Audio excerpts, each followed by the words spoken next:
E ainda falando sobre as suspeitas no Ministério da Educação e o pedido de instalação da CPI do MEC no Senado, tem sido comemorado, inclusive, entre os deputados. Nós temos uma convidada agora. Vamos conversar ao vivo com a deputada federal do PSB, aqui de São Paulo, Tabata Amaral. Deputada, boa noite. Obrigado pela entrevista. Boa noite, pessoal. Obrigada pelo convite.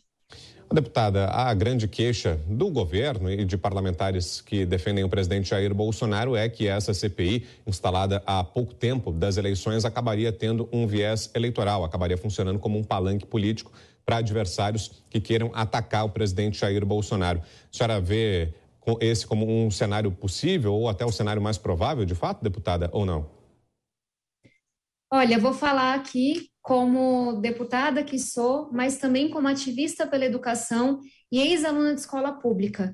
É claro que esse tem que ser um tema das eleições desse ano. Nós temos um governo que despreza a educação, que não fez nada pela educação em mais de 3 anos, e agora fica cada vez mais claro que essas cortinas de fumaça, essas brigas no Twitter, essas polêmicas todas, estavam sendo utilizadas para esconder toda a corrupção que havia. Então, para mim, que estou tão indignada com tudo o que está acontecendo, por saber que uma geração inteira está sendo condenada por causa da omissão, da corrupção, de tudo que esse governo não fez pela nossa educação, para mim é inevitável que esse seja um tema da eleição. Não dá para a gente reeleger alguém que despreza tanto a educação pública. E essa é uma consequência que o governo vai ter que enfrentar. O governo vai ter que responder não só para o Congresso, mas para toda a população, tanto os escândalos de corrupção que vem tomando conta do MEC e todo o desprezo que vem tendo pela pauta da educação. Agora, deputada, eu sei que a atuação da senhora é na Câmara Federal, obviamente, e que essa possível abertura de CPI do MEC está sendo discutida no Senado. Mas até às 0h do dia da leitura do requerimento, os senadores que assinaram um documento podem desistir e retirar essas assinaturas. A senhora vê como um cenário possível isso e que não haja essa CPI do MEC?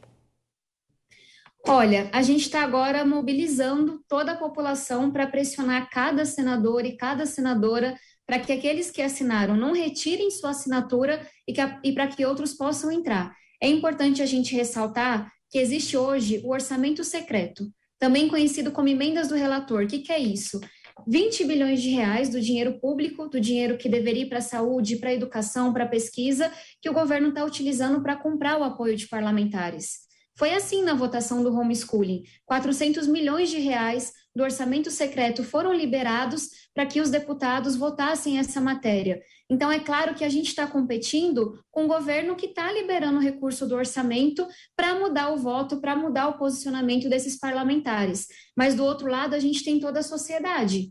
A gente tem alunos que ficaram um tempo enorme, mais de 1 ano sem estudar. A gente tem uma geração inteira em que metade das crianças hoje não sabem ler e escrever. A gente viu um retrocesso de 20 anos na evasão do abandono escolar. Então, é com isso que a gente conta, com pessoas que se importam com o futuro da educação, com alunos que estão sofrendo as consequências desse governo e com uma população que está cansada. Se isso vai ser suficiente frente à pressão que é o orçamento secreto, a compra de apoio do parlamento que o governo vem fazendo, eu não sei ainda, mas nós seguiremos firmes nessa luta. Agora, deputada, a defesa que o governo vem fazendo até aqui é de que essas denúncias de corrupção já teriam sido apuradas, de que a partir do primeiro momento da revelação dessas informações o governo teria tomado providências e até um dos empresários que fez essas denúncias, ontem numa entrevista exclusiva aqui à Jovem Pan, disse que essas denúncias não tinham conhecimento do ex-ministro Milton Ribeiro, ou seja, que seria uma negociata que aconteceria ali à parte, de forma paralela ao governo e que, a partir do momento em que teve ciência disso, o governo adotou providências. Como é que a senhora vê essas afirmações, deputada? Vitor, talvez o que as pessoas não estejam se lembrando é que um dos fatores principais que motivaram essa investigação é um áudio do ex-ministro Milton Ribeiro dizendo que a liberação de verbas acontecia de acordo com a indicação de 2 pastores, a pedido de Bolsonaro. Então, o principal fator motivante dessa investigação, inclusive eu fui uma das parlamentares que pediu que essa investigação acontecesse, o que desembocou alguns meses depois nesse inquérito, nessa prisão, é um áudio que o ex-ministro, Ele diz que isso está acontecendo. E algo que, inclusive, eu tive a oportunidade de questionar o novo ministro, mas que ele não respondeu, é porque depois que a denúncia foi feita, depois que, com todas, sem nenhuma dúvida, o ex-ministro Milton Ribeiro sabia da situação, esses pastores continuaram sendo recebidos no MEC. Então, quando a gente tem acusações de pastor que pega propina para liberar acesso ao ministro, de pagamento de 1 quilo de ouro para liberar recurso em município, e o Ministério da Educação e o ministro da Educação decidem que vão continuar recebendo essas pessoas, me parece que eles estão mais do que implicados no que está acontecendo. Não tem como dizer que não sabiam. E também me surpreende a fala do presidente Bolsonaro, quando ele tenta dizer que não é corrupção, mas que é tráfico de influência. Isso é crime, isso é corrupção. Então, quando a gente tem um áudio, a gente tem indícios gravíssimos que o presidente da República avisou o ex-ministro da Educação sobre essa operação, a gente tem um áudio do ministro, eu realmente acho que eles vão ter muita dificuldade de explicar que não sabiam de nada, que não tem nada a ver com isso. E aí, só para concluir, é importante ressaltar que não é um caso isolado.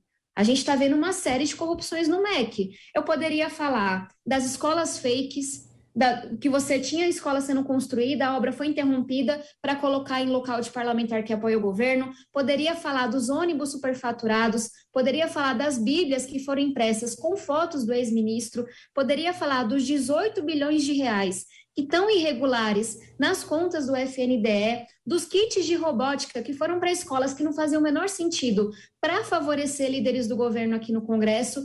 Então, infelizmente, o MEC virou um antro de corrupção, essa é só uma parte, e a gente tem que pressionar e vai pressionar para que toda investigação aconteça. Não dá para achar que a gente vai ser contra a corrupção só quando ela acontece em um governo de esquerda. E eu falo isso com muito orgulho e com muita firmeza, porque eu denuncio a corrupção independente de onde ela aconteça. E quem defende a corrupção não pode fechar os olhos para o que está acontecendo no MEC, no governo, nesse exato momento. Muito bem, ouvimos aqui a deputada Tabata Amaral, do PSB de São Paulo. Obrigado mais uma vez, deputada, pela entrevista. Boa noite. Obrigada, Lívia, Vitor. Um prazer conversar com vocês. Boa noite. Boa noite.